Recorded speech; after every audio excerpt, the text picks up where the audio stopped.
Welcome to Kiss the Reviews. I'm Armando, that's Corey, and today we are doing 2004's Mean Girls.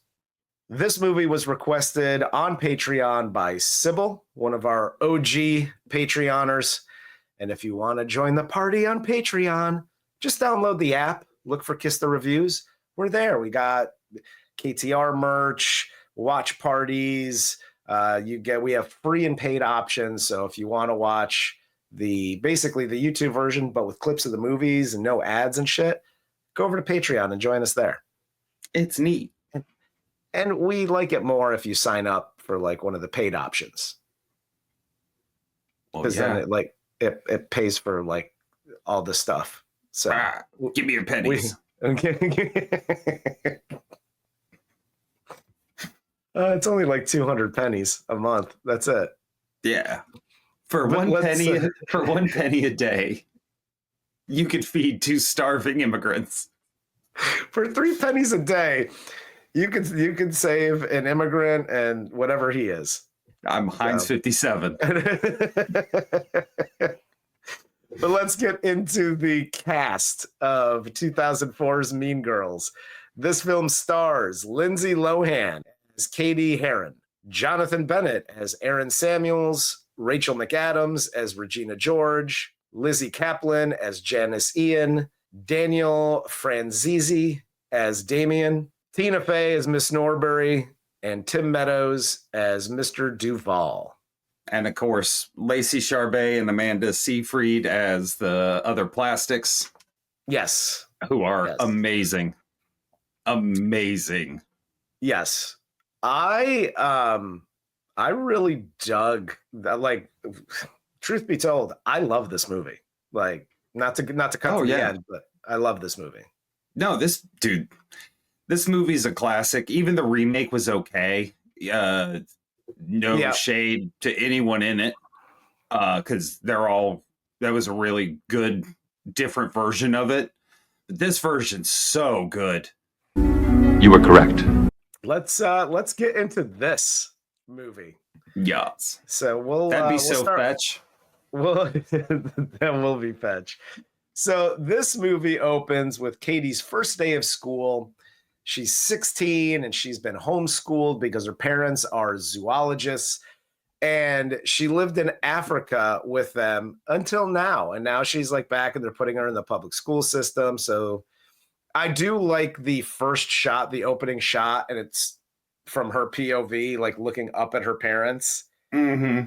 And you get the like, oh, it's your first day and here's your lunch and blah, blah, blah. Like she's a little kid. Yeah. And then she finally stands up. It's a great shot just to set everything up. No, it is. The whole opening is so Tina Fey. And I guarantee you she wrote her being in Africa just so she could make the 2 like black jokes later at the class that are made by Tina Fey and then Lindsay Lohan later.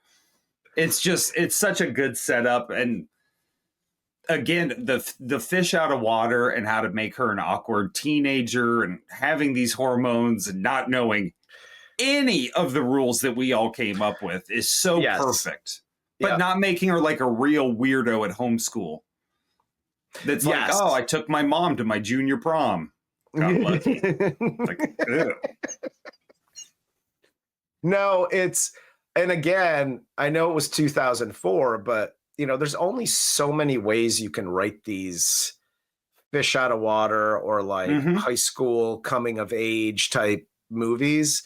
And this was a cool way to like, how do you put somebody into high school outside of like going from 8th grade into freshman year and not know what the rules are? Yeah, it's always Daniel LaRusso. We just moved here and I don't know anybody. Hey, bully, I'm so-and-so. Nice to get out of here, new kid. Like, that's how it always goes.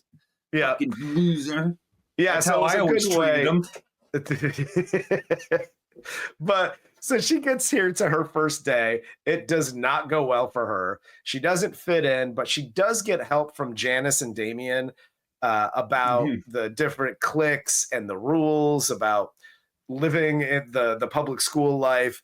They also let her know about the most exclusive group in the school. This group of girls called the Plastics, these 3 girls led by Regina George. And the setup for them when they're skipping class basically, and the girls are coming out for like fucking gym class. The whole setup is fucking perfect. Oh yeah, it's fantastic. Even Tina Fey and Tim Meadows' introduction is perfect, where she spills the coffee. I mean, first you got to go all the way back. Lindsay Lohan confusing the really tall girl in class with the teacher. Yeah. And then her making out with the little redhead kid when the tall girl finally sits down. Tina Fey then running into Lindsay Lohan, spilling her coffee. Her shirt gets stuck to her sweater, so she lifts her entire shirt up in front of Tim Meadows and the entire class. Realizes that, then the interaction, like she got divorced and da-da-da-da-da. And like, I'll talk to you, but not when you can see through my shirt. Yeah. Like, that's just classic Tina Fey comedy right there. Yeah. And then, again, the Janis and don't sit there. That guy farts a lot, and that girl's boyfriend's going to sit. Again, great introduction, and you get to see how wild everything looks to Cady as this new kid seeing all this really weird shit. And you got these really tall girls, and you got the really short boys still, and hormones are all over the place. Yeah. Great introduction. And then, of course, like you said, the introduction into the Plastics is perfect. Yeah. Well, and the other thing, too, which is great. Like there's the one thing like where she gets up in class and she's just like walking out to go to the bathroom, and the teacher's like, where are you going? And she's like, I'm going to the fucking bathroom. She's like, I've never been in a place where adults didn't trust me to do whatever the fuck it is I was going to do. Like even like those little things that you don't really think about is really great. So we get, the Plastics here, and they take a liking to Cady immediately. And they invite her to sit with them at lunch and go shopping with them after school. And they also give her all of the rules about being part of their group. Yes. And at first, Regina seems so cool, too, because that guy, that like disgusting player in high school is hitting on Cady, and like Regina totally interrupts it and makes her like, do you want to have sex with him? Oh, no, thank you. And then like go away, be disgusted, whatever. And like you see how you can get drawn in by that popular group. And I also like that we're not doing one of these movies where we pretend like Lindsay Lohan isn't just as pretty as those other 3 girls sitting at the table. Thank you. Yep. Yes. I was really glad, because even when Janis and Damian like sit her down, like they skip class and they show her the Plastics, and they even say, they're like, well, let's not pretend that you're not fucking hot as shit. Like, they say something to her. Regina here tells her how pretty she is. And it's not I put glasses and tied my hair back and I'm so ugly. Exactly. Which, again, credit to Tina Fey. Like, we're not going to do this weird thing where pretty girls are all like ugly. And then all of a sudden, especially from somebody like Tina Fey, who's always wearing glasses, she ain't going to do that fucking glasses cliche shit. Exactly. But the cool thing that I really liked about this was right here, because, Janis and Damian see this and they're like, oh shit. Obviously, and they don't really say why yet, but like Janis has it out for the Plastics and for Regina, because, and we find out later that they used to be friends when they were younger and yada yada. But like, she really wants to fucking stick it to Regina and that group. So they set up this like whole thing. They're like, dude, you go hang out with them and then report back to us and tell us all the fucked up shit they do and they say and all the dumb things. And we'll basically make fun of them. And that's how the whole thing is like starts to get set up. Which is how I like to think Amy Poehler and Tina Fey met. I know they didn't, but they were in high school together, and Amy Poehler was like this cute blonde, and Tina Fey's like, yo, I got a great idea. We're gonna make you part of the fucking cool kids group.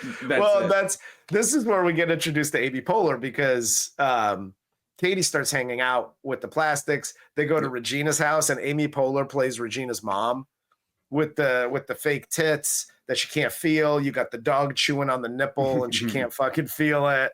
And it's like this whole weird thing where it's the older mom that wants to be part of like the cool kids group. Yep. Still, and they show her the burn book, and this is where they really start like all hanging out a lot. Yeah, the burn book is super fucked up, by the way. Like I did some fucked up things as a kid. We never did anything. Like, first off, evidence. Well, that's where I went with it. I was like, don't write it down. Don't write it down. Yeah, like we don't need to reminisce like flipping through a book like it's a fucking what do they used to call them? Photo albums? I don't know. I have a phone.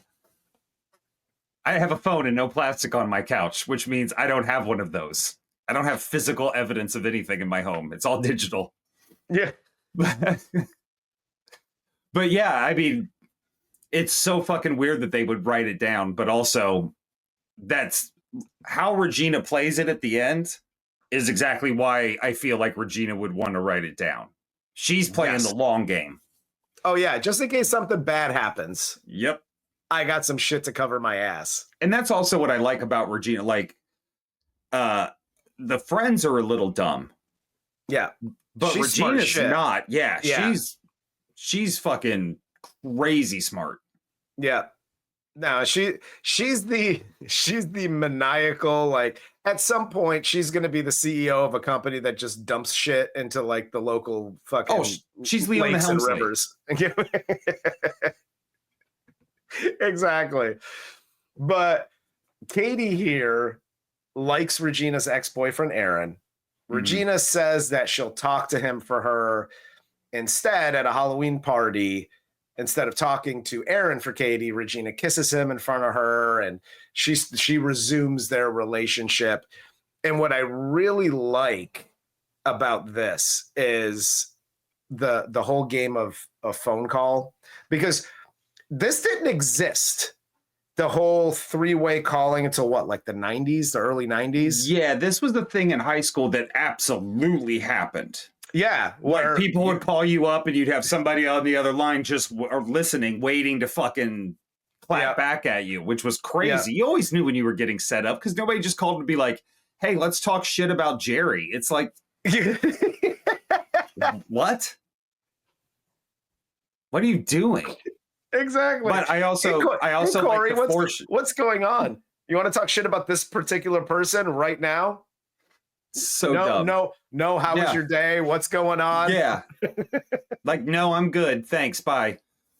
No, I also like the foreshadowing here of Gretchen being like, who do you like? Like, you could tell me I won't tell anybody. And then immediately telling Regina, and then the setup of Regina playing that, like, are you so mad at Gretchen? And she's like, no. And isn't it a little bit bitchy? And you could tell, like, Lindsay Lohan does exactly what everybody does. Like, yeah, I guess. Yeah. Like, can I just get the fuck off this weird call? Like, I don't like what's going on here. Exactly. But I love this setup of like just how fucking dirty and backstabbing, and because up till now, like, Regina's controlling and she's mean to the other kids, but it's like if you're in her group, you're okay. Yeah. Even the first time Gretchen says fetch at the lunch table. Yeah. Nobody really says anything to her about it. It's only when Regina gets like fucking flustered out of her mind that it comes out. Yeah. No, she goes, well, because Regina does go, fetch, what's that? And she's like, oh, it's just a thing from England or whatever the fuck she says. Yep. And she's like, all right, cool, whatever. And just kind of lets it go. Exactly. But so Cady here, her feelings are hurt. She's in her feels.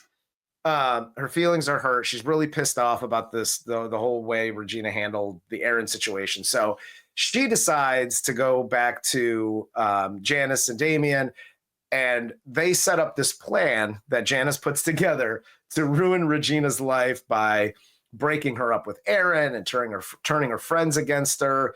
And unfortunately, at first, their plan backfires in every way. Yeah, and they unintentionally make her even more popular than she already was, if that's even a thing. Yep. Which is usually what happens. Exactly. And like, I I love that they're kids, so everything that they're doing is very kid-like. Like, destroy her hot body, remove Aaron. You know what I mean? Take the skanky friends. Like, it's all very childlike, and it's very, like, nothing will go wrong if we do only these things. Yes. And it's like, dude, there are so many variables in what you're trying to concoct. Like having damn it, what's the her gay friend's name? Damian. Having Damian steal her purse. Yeah. And being like, oh, I think he's headed for the director's booth in the theater. Like, it's all so silly and childlike. It's perfect. Yeah. No, that's great. And I'll be honest, the Damian character in this is like literally one of my favorite. Oh, he's great. Characters in the whole thing. And my favorite line of his is coming up here in a little bit. But Cady here also in this whole scheme tries to pretend to fail math to get Aaron's attention. And this is where she starts to go in on Gretchen to make her think Regina's mad at her. And that works really, really well as Gretchen starts to spiral out of control. Yes, and spilling secrets, because as they said earlier, like her hair's so big because it's full of everybody's secrets. That's one of my favorite lines from Damian. It's so good. It's so good. It's why her head's so big. Her hair's so big. It's great. But yeah, her just starting to like relay all this information, like her parents don't sleep in the same bed anymore. Yeah. Like all these, she's cheating on Aaron. Like all these little things Gretchen starts spilling just kind of like accidentally, but not, because we've all been there where like we hear somebody is talking shit to us or about us and it's believable. And you're like, man, that could be the case. I don't know. He's cheating on his wife. I mean, he's probably stressed out. You just do these like little talk shit thingies where you let shit, and you're like, oh, don't tell anybody I said that though. Yeah, exactly. Listen, the don't tell anybody I said that is the worst. It's like, then don't say anything. Just don't say it. Don't do that. It's not good for you. Hi, everybody. High schoolers, college kids, adults. Okay. Because, even into your 40s and 50s and 60s, life is a little like high school still, just on a grander scale. So a little bit of advice and be the person that accepts the secrets and keeps all of the secrets, because now you can strategically use that if you want to. I'm not saying you should, but don't just start spilling secrets because you're pissed at somebody. Don't do that. That's stupid. You keep all the secrets so you know all the shit on everybody, okay? Because the first time you get found out that you spilled, nobody's gonna tell you shit no more. So if you can't keep it in, then at least be upfront and go, hey, like when people tell me shit, I go, well, and they say, don't say anything to anybody. I go, well, I'm gonna tell my wife, right? Oh yeah. Like that's a given. I'm gonna fucking go, hey, do you know what blah blah blah told me? That's what's gonna happen. So I'm upfront about that. And then I'll be like Giselle, and I'll be like, but I ain't gonna tell nobody else. Also, that should be implied. Wives and husbands are always gonna know. They're always gonna know. So don't think like, don't tell them. Telling somebody not to tell their wife is so disrespectful, or their husband. Like that's not happening. If somebody ever says, don't tell your wife, I'll be like, then don't tell me what you're about to tell me. Exactly. I'm totally telling my wife. Exactly. Well, we got to talk shit about people. So don't tell me that, because I got to fucking talk shit about you if you're going to tell me some shit. But yeah, so accept the secrets. But also, if you're married, know that that's an acceptable thing. You can tell your spouse. You got to get it off your chest somehow. Somehow. But Regina, and another really cool thing here is because we've all known people like this. You might know somebody on our show like this that is just like watching calories and, you know, eating new foods and like, ooh, did you know this has negative 50 calories and yada yada. But nope, Regina, never had a conversation about that with anybody. No, me neither. The only other thing other than this, this only has X amount of calories in it, I've heard more, is I have a gig this weekend. Jesus Christ, dude. I'm sorry, dude. My life is boring. Those are the only two things I have to talk about. No. I was talking about somebody else. Somebody completely different. Hey. But I love this. Like, Regina, if this is flash forward, because, you know, cell phones weren't the cell phones that we have now. Social media wasn't really a thing. What, MySpace maybe at this point. But if this was 2025, Regina would totally be on fucking Twitter and TikTok and Instagram doing like, hey, did you know that putting lemon in your water is like good for your body and it flushes out the fuck? She'd be one of those influencers. If this was 2025, Regina George would be on Fox News.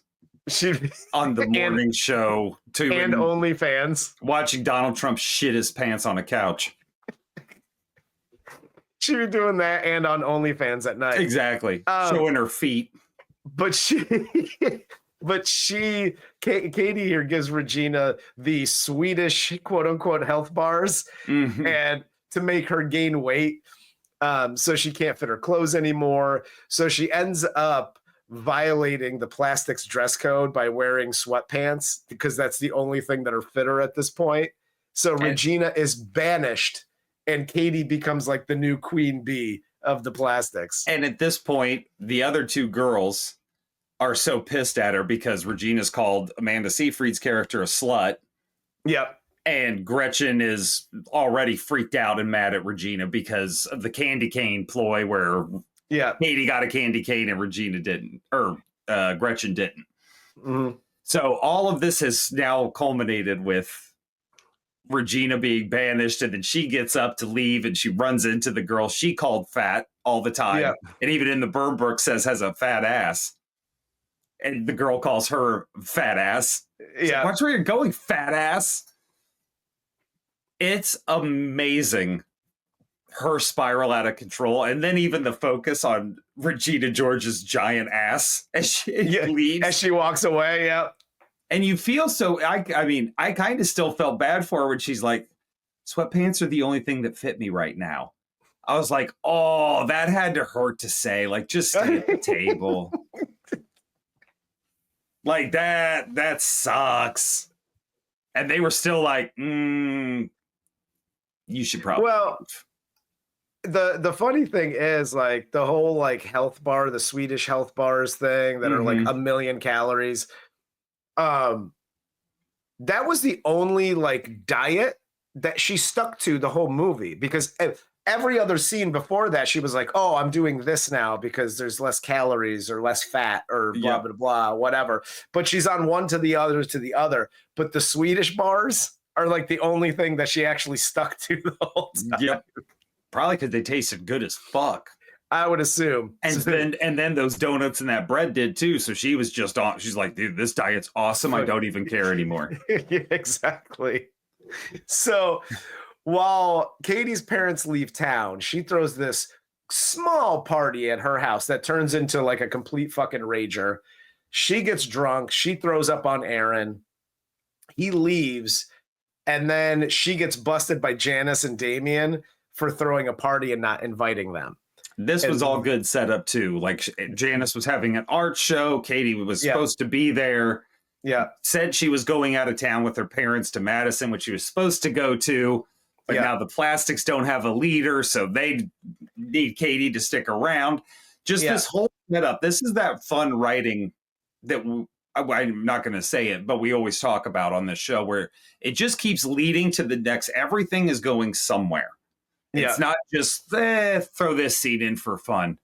Yeah. What I love too about the way this was written was how Cady slowly just starts becoming what she despised at the beginning, because everybody knows once you get accepted into a group and now you're part of that group and they like you, and now now you're the goddamn leader. Like now you're like, oh shit, like this is awesome.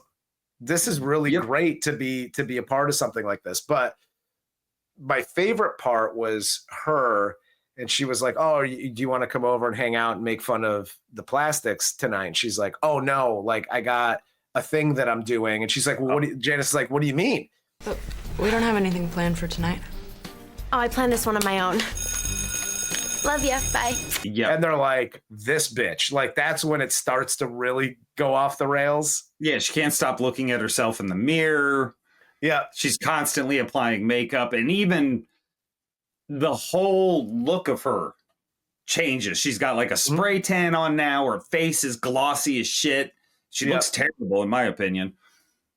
But yeah, like just everything about her is changing, and these other two recognize it. And my favorite line of Damian's is when he stops the car when they're outside of the party. You're gonna saying, like, I gotta get home. My curfew, it's 1:06. Yeah. My curfew is at 1. I cannot stop this car. And then she said something like, I can't help it if you guys are totally obsessed with me. Hit some brakes. You know what? It's not my fault you're like in love with me or something. What? Oh no, she did not. See? My favorite line, I thought you were going to say it. My favorite line from Damian is right here. When he speeds away, because they're like, oh, fuck you, bitch. And they start speeding away. And he goes, I want my pink shirt back. And I want my pink shirt back. I want my pink shirt back. This is great. Because she had to wear pink earlier. And he was like, do you have anything pink? And Janis goes, yeah, I don't got anything pink. Right. And she goes to school with like the giant pink polo. Oh, it's fantastic. Great. It's just fantastic. And then, of course, Janis dropping the mic, throwing her the painting of the three of them, which makes Cady drunk cry, which is always just like, oh, my God, here we go. Fucking drunk, messy kid fucking crying. That's why I couldn't be a parent. I'd be like, dude, fucking shape up. It's not fun. It's not fun. But this is where shit kind of goes off the rails, because this is where Regina goes to her burn book. And again, she's not stupid.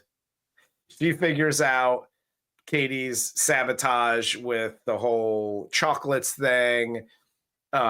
So she goes to her burn book. She pastes her own picture in the burn book, writes a whole bunch of shitty stuff about her, takes it to the principal to frame Cady, Karen, and Gretchen.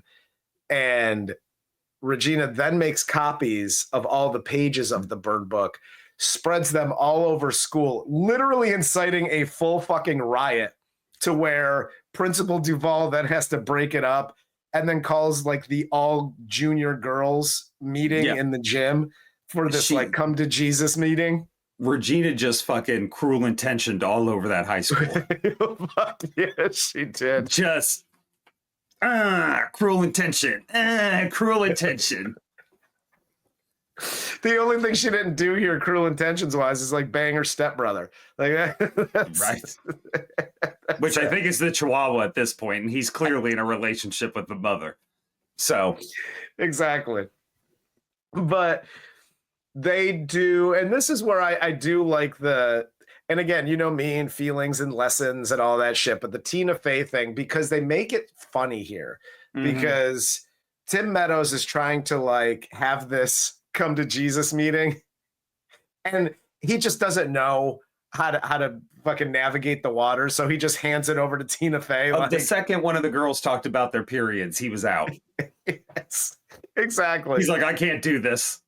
So Tina Fey goes through this whole thing of like, listen, all you bitches have talked shit about other girls, all your friends, vice versa. Like everybody's a victim, but also everybody's victimized other people here. Like, let's not pretend like we haven't fucking all done this shit.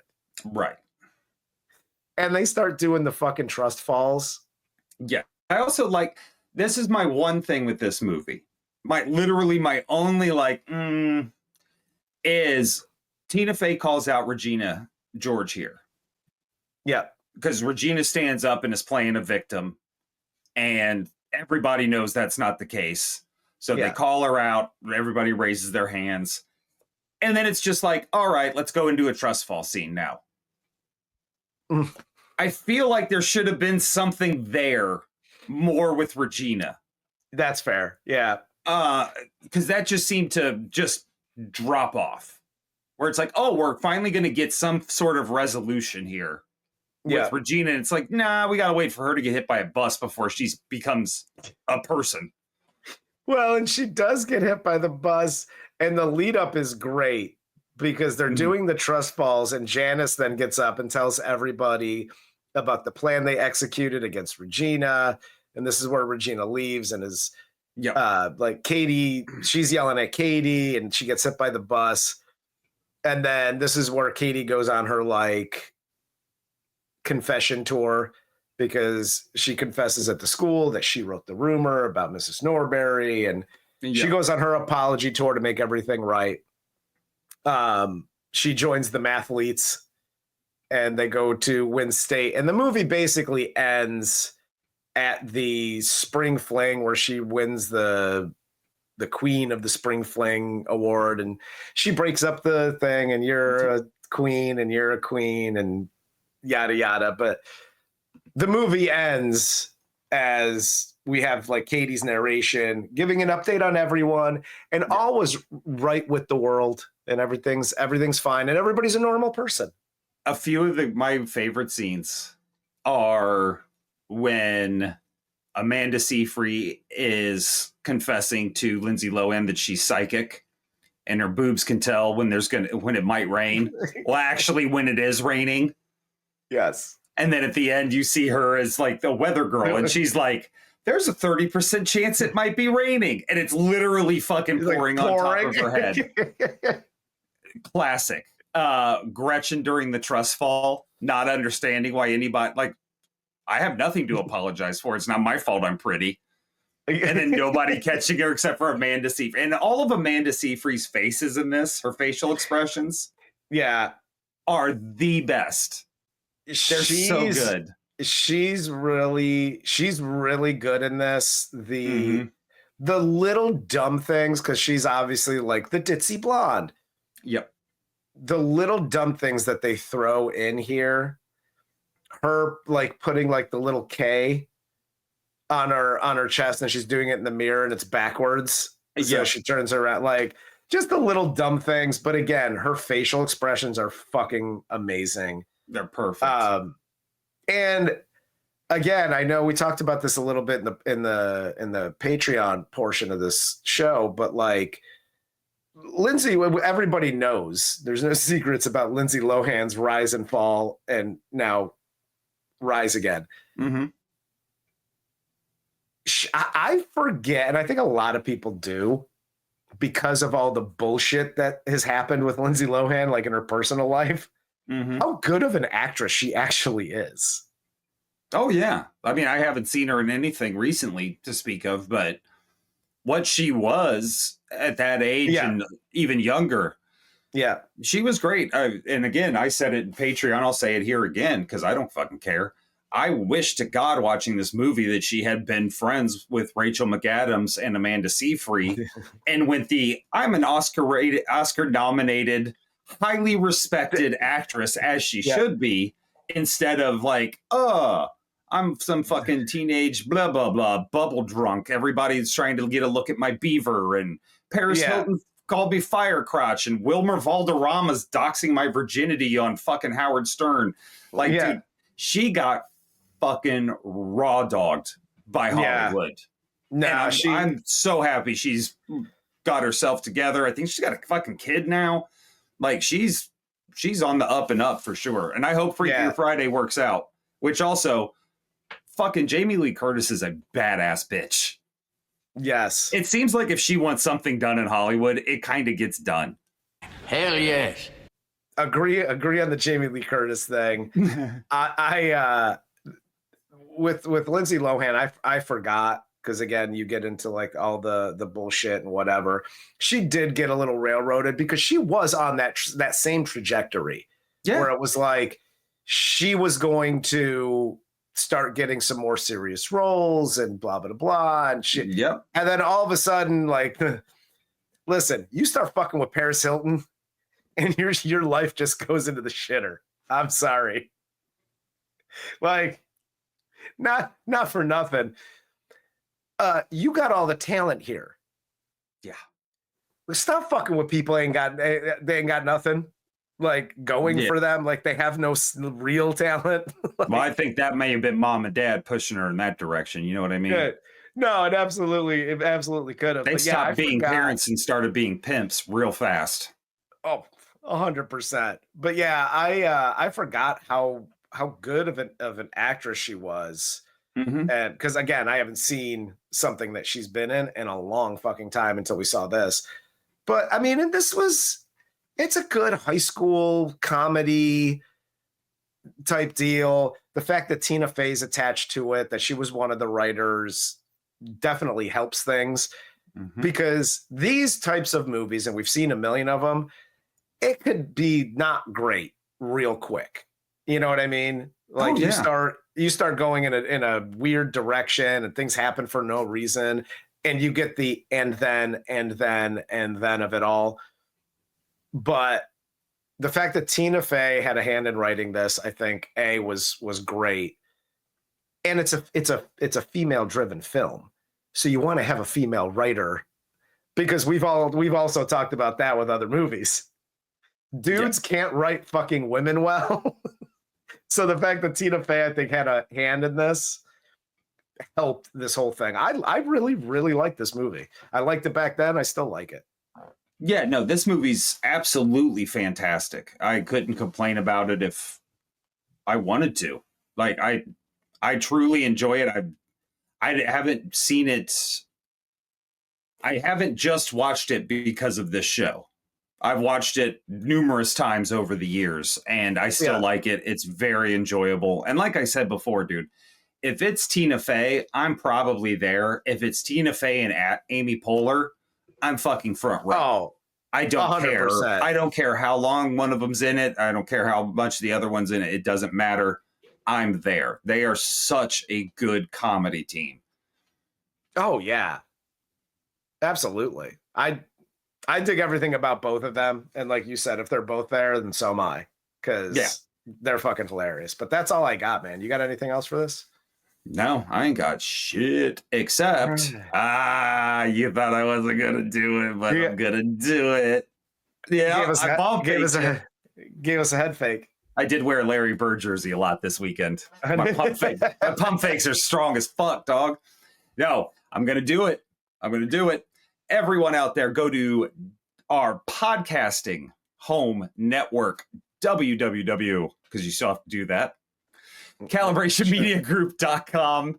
That is where you can find our show right there on the website. You can also find other shows on the network home, including one with myself and friend of our show here, Lou Willard, where we cover the Pittsburgh Steelers. Lou has his own show getting ready to kick off, Backstage Buckeye, where we take a look at life after football for a lot of high-profile athletes. And then we're also got a little something for the Armando ladies. Yes, that's called Fashion at 50. Great and very popular new podcast on the network. So go over there, check it out. calibrationmediagroup.com. Yep, you can check it out on the World Wide Web. If